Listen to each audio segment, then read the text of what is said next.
ప్రభుత్వం job calendar ఇచ్చే వరకు పీడీఎఫ్ ఎమ్మెల్సీ అభ్యర్థి లక్ష్మణరావు పోరాడుతానన్నారు. కృష్ణా, గుంటూరు జిల్లాల ఎమ్మెల్సీ ఎన్నికల నేపథ్యంలో ఆయన ప్రభుత్వం విధానాలపై మండిపడ్డారు. నిరుద్యోగ యువత కోసం జాబ్ క్యాలెండర్ వచ్చే వరకు పోరాడతానని స్పష్టం చేశారు. కాంట్రాక్టు అంగన్వాడీ ఉద్యోగులకు రావాల్సిన బకాయిలు విడుదలయ్యే వరకు ప్రభుత్వంతో పోరాటం చేస్తారని తెలిపారు. ఏ పార్టీ అధికారంలో ఉన్నా ప్రజా వ్యతిరేక విధానాలపై వామపక్షాల తరపున నిలబడతానని అన్నారు. గ్రాడ్యుయేషన్ ఎన్నికలకు రాజకీయ నాయకులను బరిలో నింపడం సరికాదన్నారు.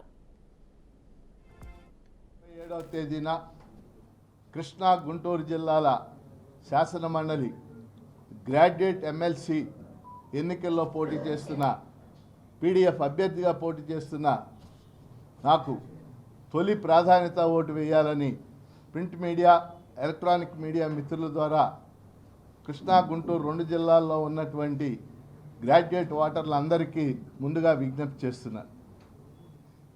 ఈ ప్రచారం ప్రారంభమైంది. ఇంకా ప్రచారం ముగియటానికి 2 రోజులే మిగిలింది. అలాగే ఎన్నిక జరగటానికి 4 రోజులు మాత్రమే ఉంది.